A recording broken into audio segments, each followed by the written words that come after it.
শেখ হাসিনার Azimpur girls high স্কুলের বান্ধবী ছিলেন নাসরিন। গত ৬ জুলাই লন্ডন যাওয়ার প্রাক্কালে নাসরিনকে হজরত শাহজালাল আন্তর্জাতিক বিমানবন্দরে আটকে দেয় ইমিগ্রেশন কর্তৃপক্ষ। পরদিন সোমবার তিনি বিদেশ যেতে না দেওয়ার বৈধতা চ্যালেঞ্জ করে হাইকোর্টে একটি রিট পিটিশন দায়ের করেন। বিমানবন্দর থেকে ফেরত দেওয়ার একদিনের মধ্যে আবার বিদেশ যাওয়ার অনুমতি পাওয়ার বিষয়টিকে বিস্ময়কর বলছেন সুপ্রিম কোর্টের আইনজীবীরা। তাদের মতে হাইকোর্টের যে কোনো বেঞ্চে একটি মামলা কার্যতালিকায় অন্তর্ভুক্ত করতে সিনিয়র আইনজীবীদের উত্থাপনের পরও বেশ কয়েকদিন অপেক্ষা করতে হয়।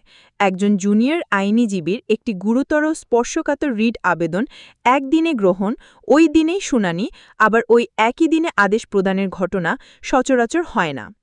একই দিনে রিট দায়ের, আবার একই দিনে শুনানি এবং আদেশ প্রদানের বিষয়ে সুপ্রিম কোর্ট আইনজীবী সমিতির সভাপতি ব্যারিস্টার মাহবুব উদ্দিন খোকন আমার দেশকে বলেন, সাধারণত গুরুত্বপূর্ণ মামলা হলে অ্যাটর্নি জেনারেলের কার্যালয় গুরুত্বের সঙ্গে শুনানিতে অংশ নেয়।